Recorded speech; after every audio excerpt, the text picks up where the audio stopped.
জয় গুরু। যেমন তাঁকেই দেখি।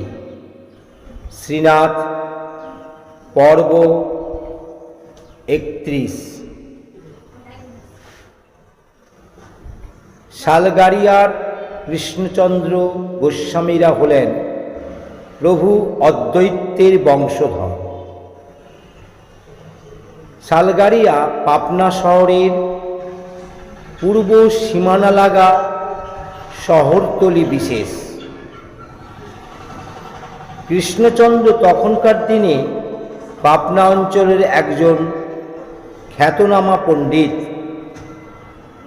যেমন নামডাক ছিল পাবনা টোলের গোপাল কাব্যতীর্থ, সূর্যশাস্ত্রী ইত্যাদিরও, তেমন ছিল কৃষ্ণ পণ্ডিতেরও। ক্রিয়াকাণ্ড শাস্ত্র পাতি বিশারদ পণ্ডিত শিরোমণিদের অন্যতম। পূর্বপুরুষ কেশবচন্দ্র শান্তিপুর থেকে ঢাকা জেলার উথলিবাসী হন। উথলিতে 3 পুরুষ গেল। রামগোপালের আমলে উথলি থেকে বাস্তু উঠে এলো শালগাড়িয়ায়। নদিয়া, পাবনা, ফরিদপুর, ময়মনসিংহ, রংপুর আরও নানা জেলায় অনেক শিষ্য কৃষ্ণচন্দ্রের। কৃষ্ণচন্দ্রের 4 ছেলে, মুকুন্দচন্দ্র, প্যারিলাল, রসিকচন্দ্র এবং সতীশচন্দ্র। বড় ভাই মুকুন্দচন্দ্র হলেন সংসারের কর্তা। প্যারিলাল গ্র্যাজুয়েট, পাবনা জিলা স্কুলের মাস্টার। রসিকচন্দ্র আর সতীশচন্দ্র হল ভিন্ন প্রকৃতির মানুষ। রসিকচন্দ্রে ভক্তি আর সতীশচন্দ্রে ঔদাসীন্য। রসিক সতীশের স্বভাব বৈশিষ্ট্যে বাড়ির গুরু ব্যক্তি, পাড়া প্রতিবাসী সবাই খুশি। কুল ঐতিহ্যে উপযুক্ত ধারকই বটে। সতীশচন্দ্র যখন পাবনা ইনস্টিটিউশনে পড়ে, কিশোরী মোহনও তখন সেই স্কুলেরই ছাত্র, 1 ক্লাস উপর আর নিচ। কিন্তু একটা ক্লাসের ব্যবধানে কোনো বাধা রাখেনি ওদের সামনে। ছাত্রাবস্থাতেই কিশোরীর সঙ্গে রীতিমতো ভাব জমে উঠল সতীশচন্দ্রের। সতীশচন্দ্রের সহপাঠীদের মধ্যে ছিল দুর্গানাথ সান্যাল, চতু অর্থাৎ গিরিন লাহিড়ী প্রভৃতি। ইংরেজি স্কুলে বেশি দিন লেখাপড়া হলো না সতীশচন্দ্রের। বড় ভাই মুকুন্দচন্দ্র বললেন, দরকার নেই আর ইংরেজি শিখে, কৌলিক বিদ্যে শেখ, টোলে ভর্তি হ। 3rd ক্লাস পর্যন্ত পড়েছে এই সতীশচন্দ্র। সংস্কৃত পড়তে এলো পাবনার সরকারি টোলে। সূর্যশাস্ত্রী মশাই মহা খুশি, বললেন, এই তো বাপের পথটা একবারে ভেবে দেখো দেখি। কৃষ্ণচন্দ্র তখন পরলোকগত হয়েছেন। সতীশচন্দ্র যখন টোলের ছাত্র, অনুকূলচন্দ্র তখন পড়তে এসেছে পাবনায়।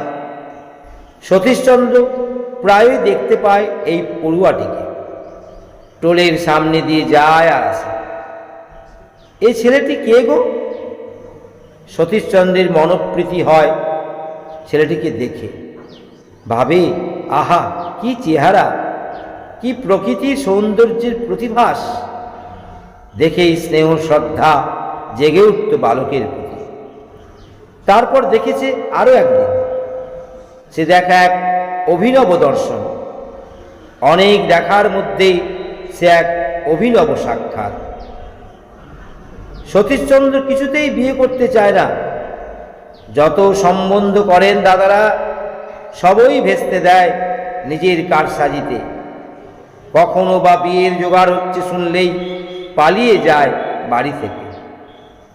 সেবার প্যারিলালের এক ছেলের অন্নপ্রাশন। কাজকর্মে শিষ্যরাই যোগায় খরচপত্র।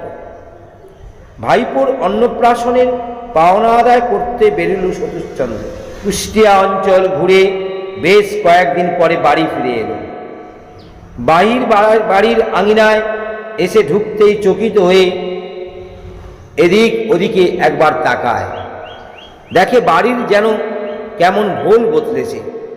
চতুর্দিক লেপাপোছা, কাঠ চেলা করে বিরাট জ্বালানির স্তূপ করা হয়েছে একপাশে। এসব আবার কিসের জোগাড়? অন্নপ্রাশনের তো এখনো অনেক দেরি, সবেমাত্র যোগান আদায় চলেছে। কিছুই বুঝতে পারল না সতীশচন্দ্র। ভাবলে মা তবে গত হলেন নাকি এরই মধ্যে? একে বয়স খুব বেশি, তার রূপে অনেক দিন থেকে শরীরও খারাপ যাচ্ছিল মায়ের। যাবার সময় একটু বাড়াবাড়িও দেখে গিয়েছে। মনটা যেমন শঙ্কিত হয়ে উঠল। মায়ের শেষ দর্শনটাও একবার মিলল না। শেষে ভ্রম ভেঙে দিলেন মেজ বউ। অমন অবাক হচ্ছ কেন ঠাকুরপো? এখন তৈরি হয়ে নাও, কাল তোমার গায়ে হলুদ। গায়ে হলুদ? বিয়ে? ঠাট্টা করছে না তো বউ ঠাকুরন? যদি ঠাট্টা নাও হয়? ভ্রম ভাঙল, কিন্তু শঙ্কা ঘুচল না সতীশচন্দ্রের। মুকুন্দ যত দেখতে পেয়েই কুশল জিজ্ঞাসা করে ডেকে নিয়ে গেল ভিতরে। সারাদিন চোখে চোখে রেখে এক খাটে সঙ্গে নিয়ে শুলেন রাত্রে। কি জানি এবার যদি বিয়ের নাম শুনে শটকান দেয়। বিয়ের কথা শুনেই বিষণ্ণ হয়েছে সতীশচন্দ্র। বিষয় আসক্তিহীন বৈরাগী মনটি আটকে উঠল সংসার বন্ধনের আতঙ্কে। চিরপর্যটনশীল ঈশ্বর সন্ধানী মানুষ শেষে আবদ্ধ হবে নাকি বিষয় চিন্তার আস্থা বলে? এমনি করে নজরবন্দি রেখে বিয়ে দেব শেষে? জোর করে ইতি করে দেবে ইহ বিতৃষ্ণা? আহত হয়ে রইল মর্মে মর্মে। কিন্তু বিয়ে না করাই কি আর বৈরাগ্য? ছেলেপুলে বাপ হয়েও বৈরাগ্য রক্ষা করা চলে? বৈরাগ্য মানে সংসার প্রত্যাখ্যান নয়, বৈরাগ্য মানে ঈশ্বর অনুসেবন। অমত করো না, বিয়ে বার করো, বুঝলে? ঘুমিয়ে পড়তেই স্বপ্ন সাক্ষাতে উপদেশ পেল সতীশচন্দ্র। অদ্ভুত উপদেশ। বিয়ে করে ছেলেপুলে বাপ হয়ে বৈরাগ্য সাধন। বৈরাগ্যের চলতি বোধের বিরুদ্ধে একটা কষাঘাত কষে দিয়ে গেল। কেমন হাসতে হাসতে হাসতে হাসতে জ্ঞানদান করে গেল। হৃদয় বিজয় করে ফিরে গেল নাচতে নাচতে। ও স্বপ্নে এসে এই ভূমিকায় অভিনয় করে যাবে, এ স্বপ্নেও অবিশ্বাস্য। স্বপ্নে এসে উপদেশ দিয়ে গেল পাবনা ইনস্টিটিউশনে সেই নবীন পড়ুয়াটি। উজ্জ্বল জ্যোতির্ময় হয়ে কথা কয়ে গেল সামনে এসে। স্বপ্ন পেয়ে ঘুম ভেঙে গিয়েছে। ঘুম ভাঙতেই জেগে রইল বিস্ময় মগ্ন হয়ে। জেগে থাকতে থাকতে আবার ঘুমল। আবার দেখল সেই স্বপ্ন, সেই ছন্দময় পদক্ষেপ, সেই প্রত্যয় সুন্দর হাস্যময়তা, সেই দ্বন্দ্ব নিরসনী উপদেশ। বিয়ে করতে আপত্তি করল না। বিয়ে হয়ে গেল কাশীপুরের মহানন্দ রায়চৌধুরীর মেয়ে ইন্দুবাসিনীর সঙ্গে। তারপর আরেক দিন শখের যাত্রায় অভিনয় করতে গিয়েছে কাশীপুরের শ্বশুর বাড়িতে। পালা হচ্ছিল কলকাতার রয়্যাল বেঙ্গল থিয়েটারে অধ্যক্ষ বিহারীলাল চাটুর্যের পৌরাণিক নাটক হরি অন্বেষণ। তাতে কৃষ্ণের পাঠ করছিলেন সতীশচন্দ্র। অভিনয় করতে করতে দেখে দর্শক মণ্ডলীর মধ্যে সামনে বসে সেই এককালে সেই পাবনায় দেখা পড়ুয়াটি, সেই স্বপ্নাবিভূত জ্যোতির্ময় কিশোরীটি। এক মনে যাত্রা শুনছে ঠায় বসে। অভিনয়ের কথাগুলো যেন গিলে খাচ্ছে। আঙ্গিক আবেষ্টনীর মধ্যে তন্ময় হয়ে পড়েছে। নিজেকে হারিয়ে ফেলেছে হরির অনুগমন করে। এই তো অভিনয়, কিন্তু কি অপূর্ব সহিষ্ণু শ্রোতা, কি অভিনব সহবেদনা।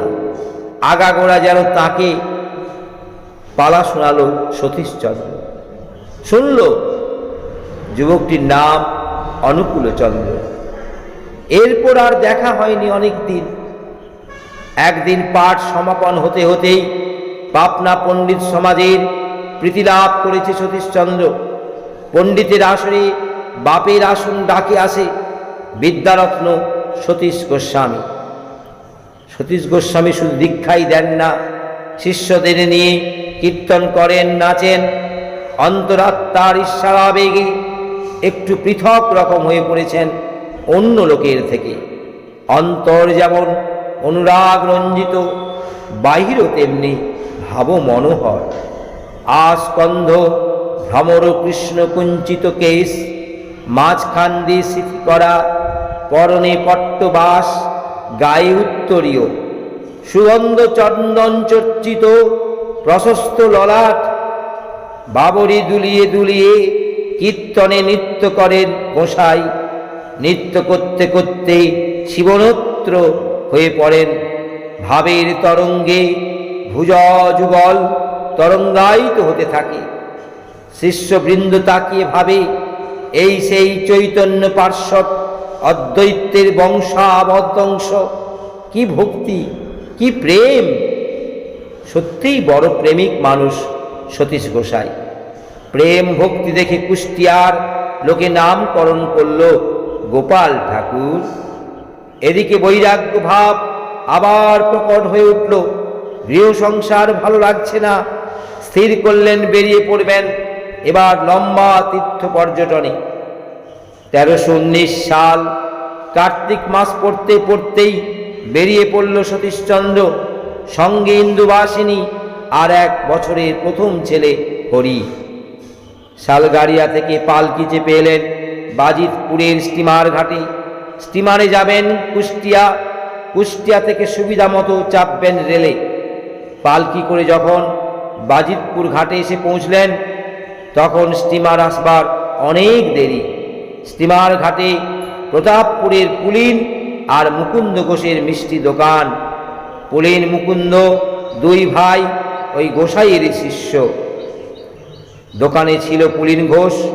গোসাই পালকি থেকে বেরোতেই দেখে ফেলল পুলিন। ঘাটের কাছেই বাড়ি। ভাবলে গুরুদেবের সঙ্গে যখন সাক্ষাৎ হলো তখন বাড়িতে একবার নিয়ে যেতে হয়। বিশেষ করে স্টিমারের ও এখন অনেক দেরি। সামনে গিয়ে প্রণাম করে বললে, বাবা, বাড়িতে একবার পদার্পণ করতে হয় দয়া করে। বিশ্রামের তো দরকারই। সুতরাং বেয়ারাদের হুকুম দিলেন গোসাই, চলো পুলিনদের বাড়িতে। বাড়িতে এনে ভক্তি আপ্যায়ন করে আসন পরিগ্রহ করালেন পুলিন। যে ঘরে বসতে দিয়েছে তার দেয়ালে টাঙানো একখানা ছবি। জিজ্ঞাসা করলেন, ইনি কে রে? পুলিন একটু ঘাবড়ে গেল, একটু ইতস্তত করে উত্তর দিল, আগে ঠাকুর হরনাথ। কিশোরীর সঙ্গে ভাব হয়ে সন্ধান পেয়েছে ঠাকুরের। হরনাথে সন্ধান পেয়েছে আর ভক্তিও হয়েছে। কুলগুরুর কাছে কথাটা তাই বলতে কেমন লাগে। আর এটা কার কথা? পড়েই নাকি?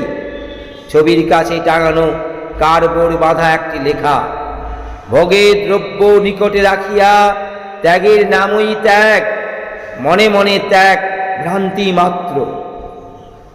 কথাটা একটা আন্দোলন সৃষ্টি করে দিল মনে। ভোগের জিনিস কাছে রেখে নিলিপ্ত থাকাই ত্যাগ? গৃহ সংসার স্ত্রী অপত্যের মধ্যে থেকেও তবে ত্যাগ হয়? স্বপ্নে পাওয়া সেই নির্দেশ বাণীর সঙ্গে কোথায় যেন এর মিল আছে তো তবে? জানবার জন্য আকুপাকু করে উঠল মনটা। এ কথাটা কার কথা রে পুলিন? উত্তর দিতে গিয়েও আর বেশি থতমত খেয়ে গেল পুলিন। ভয়ে জিভ জড়িয়ে এলো। একবার বলে, ওই কিশোরী বৈরাগীর সঙ্গে। বলতে গিয়ে আর বলতে পারে না। কিশোরীর সঙ্গে ভাবের কথা শুনে মশাই গুরুদেব যদি কিছু ভাবেন এখন এদিক থেকে ওদিকে গিয়েছে পুলিনরা কেমন করে বলবে? কিশোরী বৈরাগীর সঙ্গে ভাব হয়ে কথাটা পেয়েছি হিমায়তপুরের ঠাকুরের কাছ থেকে। একবার কিশোরীর কথা বলে, একবার বলে ঠাকুর বলে, আর বলতে পারে না। থতমত খেয়ে থেমে যায় কথা। পুলিনের সে অবস্থা বর্ণনা করবে কে? একদিকে কুলগুরুর অসন্তোষ ভীতি, আর একদিকে প্রিয় পরমের কথা না বলতে পারার দুঃখ। ব্যথিত হয়ে হাত জোড়ো করে দাঁড়িয়ে রইলেন পুলিন। ঠাকুর, তোমার কথাটা কইতে পারলাম না প্রাণ খুলে। হঠাৎ এ কি? পুলিনের চোখে জল জল ছল ছল হয়ে এলো। ঠাকুর, হঠাৎ এমনি করে ব্যথাহারি মর্মে পৌঁছেছে নাকি ভক্তের অন্তর বেদনা? পুলিনের অভিঘাতে চঞ্চল হয়েছে নাকি শরীরের মধ্যধারাটি? প্রাণের বেদনা স্পর্শ করে গিয়ে প্রাণেতু প্রাণারামকে। বিস্ময়ের অবধি নেই আর পুলিনের। যেমন বিস্ময়ের তেমনি পুলক, আর তেমন করুণাভূতি। ওম নমঃ নারায়ণ নমঃ বলে নমস্কার করতে করতে ঠাকুর এসে বললেন একেবারে পুলিনের ঘরের বারান্দায়। সঙ্গে পূর্ণ চৌধুরী, সঙ্গে যিনি ঠাকুরের মাতুল। তাড়াতাড়ি বসবার জন্য আরো দুখানা চেয়ার এনে দিলেন পুলিন। আসন গ্রহণ করবার আগেই দুহাতে গোসাইকে জড়িয়ে ধরে আলিঙ্গন দিলেন ঠাকুর। চিত্তের কি মহত্ব, ভাবের কি আচরণ সমৃদ্ধি! নারায়ণ বলে নমস্কার করে দেখিয়ে দিলেন, এমনি করেই নমস্কার করো নারায়ণকে। আড়ষ্ট হাতের দ্বিধা ভেঙে দাও, মনের অবিস্তার অপসারণ করো। আলিঙ্গন করেই বলে উঠলেন, দাদার সঙ্গে দেখা হয়ে গেল, কি ভাগ্য আমার! বাহ! দাদা ডাক শুনে হৃদয় গলে গেল গোসাইয়ের। মানুষের কণ্ঠে কখনো সম্ভব অমিত্রের এই ধৃত নিঃশ্রবণ, আর এই অহংকারহীনতা, এই দ্বিধামুক্ত প্রেম ও সর্বস্বতা, এর কখনো তুলনা হয় না। একে বলা যায় উপমাহীন উৎপ্রেক্ষা। হৃদয়ের দাক্ষা নিংড়ানো রসটুকু ঢেলে দিলেন আজ এমনি করে। এতকাল যিনি অন্তরাল থেকে আকর্ষণ করেছিলেন, অন্তরের ধারণ করলেন, তিনি আজ নিজেই গোসাই প্রেমমুগ্ধ হয়ে রইলেন। যাকে দেখে ভালোবাসতে ইচ্ছে হতো, দেখলেন সেই ভালোবাসার অপূর্ব আভাসকে। মৃদু হেসে ঠাকুর বললেন, কি জিজ্ঞাসা করছিলেন পুলিনকে? বিস্মিত চিত্তে সব কথা খুলে বললেন গোসাই। বললেন, কিন্তু উত্তর এখনো পাইনি। হৃদয় এখন ভক্তি গদগদ। যাকে স্মরণ করেছে তার কাছে পেয়েছে, আর ভয় করবে কাকে? উত্তরটা এবার দিয়ে দিলই পুলিনি। তেমনি হাসি হাসি মুখেই ঠাকুর জিজ্ঞাসা করলেন, কেন, ঠিক না? আমার কাছে তো তাই মনে হয়। ত্যাগ মানে কামনার ত্যাগ, বৃত্তি বশ্যতার নির্বাণ। কি খেয়াল হল! খানিকক্ষণ নির্বাক থেকে আবার কথা আরম্ভ করলেন ঠাকুর। দাদা, আমার মনে হয় আমরা যেন ভাই ভাই ছিলাম কোনো এককালে। আপনার হয়তো মনে পড়ে না, আমার কিন্তু এখনো সে কথা মনে আছে। এক জায়গা থেকে এসেছি, আবার ফিরে যেতে হবে এক জায়গায়। আদি থেকে অন্ত পর্যন্ত একটা যোগসূত্রের ছায়াছবি দেখালেন চোখের সামনে। যেখান থেকে উত্থান, সেখানেই আবার প্রত্যাগমন। সেই প্রত্যাগমনের পথপ্রদর্শক হয়েছেন তিনি। বললেন, দাদা যেখানেই থাকুন এই ভাইটিকে খেয়াল রাখবেন। বুকে চেপে ধরলেন। গোসাইকে সত্যি ভুলবেন না তো কিন্তু? সে আবেদনে অশ্রুসিক্ত হলো গোসাই রাখি। বললেন, তীর্থ দর্শনের বাসনা নিয়ে বেরিয়েছি। সে তো খুব ভালোই কথা। তীর্থ করতে যাচ্ছেন, এ তো খুব আনন্দের কথা, খুব উচিত কাজ। তবে এইটুকু স্মরণে একটু রাখবেন। দেখিয়ে দিলেন নিজের দেহটাকে। মনের কোণে এইটুকুকে একটু ঠাঁই দিও। তোমার অজস্র কর্মব্যস্ততার মধ্যে অন্তত দুটি মুহূর্ত তাকে দিও। দিনারম্ভে থেকে দিনান্তে পর্যন্ত। আর গোটা দিনের সহস্র কর্মকে গেঁথে রেখো সেই দুটি স্মরণ মুহূর্তের যোগসূত্র দিয়ে। দেখবে তোমার সহস্র কর্মের সত্ত্বাধিকার তুলে নিচ্ছেন তিনি। শুধু সূচের মুখের জায়গাটুকু তাকে দাও, ওর মধ্য দিয়েই হাতই চালাবেন তিনি। হরনাথ ঠাকুরের আর কিশোরীর খুব প্রশংসা করলেন ঠাকুর। বললেন, কিশোরী তো আপনার চেনা মানুষ, বেড়ে কীর্তনিয়া। একবার ওর কীর্তন শুনবেন, ফেরবার সময় যেন কিশোরীর বাড়ি হয়ে যান, ওখানেই দেখা হবে। বাইরের ঘরে ঠাকুরের গলা শুনে বাড়ির ভিতর থেকে এক ছেলে কোলে নিয়ে বেরিয়ে এলো ইন্দুবাসিনী। যোগেশের বোন বলে ইন্দুবাসিনীকে ভালো রকম চেনা আছে ঠাকুরের, দেখেই আহ্লাদ করে বললেন, কিরে তুইও নাকি? ছেলের গালটা একটু আদর করে টিপে দিলেন। ভালোই হলো, দেখা হয়ে গেল, ফেরবার সময় কিন্তু হয়ে যাবি আবার। স্টিমার এসে ঘাটে লাগলো। ঘাট পর্যন্ত সঙ্গে করে এগিয়ে দিলেন ঠাকুর। বাজিতপুর স্টিমার ঘাটের স্টেশন মাস্টার তখন অতুল চন্দ্র ভট্টাচার্য। অতুল ভট্টাচার্যের ঠাকুরের একজন অনুরক্ত ভক্ত। ঠাকুরকে দেখেই বাইরে এসে ভূমিষ্ঠ প্রণাম করলেন। ঠাকুর অতুল বাবুর সঙ্গে পরিচয় করিয়ে দিলেন গোসাইয়ের। বললেন, যেমন পণ্ডিত তেমন ভক্ত, প্রভু অদ্বৈতের সাক্ষাৎ বংশধর। অতুলবাবু প্রণাম জানালেন গোসাইকে। স্টিমার না ছাড়া পর্যন্ত সঙ্গে থেকে যাবতীয় সুবিধা করে দিলেন। নিজেই রাতে জায়গা করে বিছানা বিছিয়ে দিলেন স্টিমারের ঘাটে। স্টিমারে উঠে গিয়ে এই অতুল ভট্টাচার্য একদিন প্রার্থনা জানিয়েছিলেন ঠাকুরের কাছে, আপনার মুদ্রা উপদেশগুলি যদি সব এক জায়গায় করে লিখে দিতে হবে আপনাকে।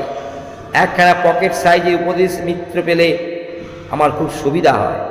কেমন ধারায় চলতে হবে তার একখানা রেডিমেড রেফারেন্স যদি দেন। একেবারে নাছোড় হলেন অতুলবাবু। ভক্তবাঞ্ছা পূর্ণ করলেন ঠাকুর। ঘণ্টা 2-2.5-এর মধ্যে সাধারণ চলার নির্দেশগুলো লিপিবদ্ধ করে দিলেন পুস্তকের আকারে। সাধারণ কিন্তু সামান্য নয়, সাধারণ ভাষায় গাঁথলেন অসাধারণ সুপ্ত অসামান্য সুরভি সুন্দর সাহিত্য ফুলের গড়ে মেলা। সংক্ষেপের মধ্যে ধরে দিলেন সংসারখানাকে, হাত তুলে দিলেন জীবনের বেদশা, চলা বলা চিন্তা চরিত্রের সর্বার্থক অভিধান। একখানা ছোট পকেট এডিশনের বই হয়ে গেল। নামকরণ করলেন সত্যানুসরণ। এমনি করেই অনুসরণ করো সত্যকে। ভোঁ বাজিয়ে স্টিমার ছেড়ে গেল ঘাট থেকে। ঠাকুর কুলে দাঁড়িয়ে এক দৃষ্টিতে তাকিয়ে রইলেন সেই অপসৃয়মান পথের দিকে, যে দূরে চলে যাচ্ছে। দৃষ্টিরজ্জু দিয়ে বেঁধে রাখলেন বুঝি, ফিরে আসতে হবে একদিন এই নয়নের নোঙরে, ভিড়তে হবে এসে এই প্রতীক্ষার উপকূলে। জয় গুরু।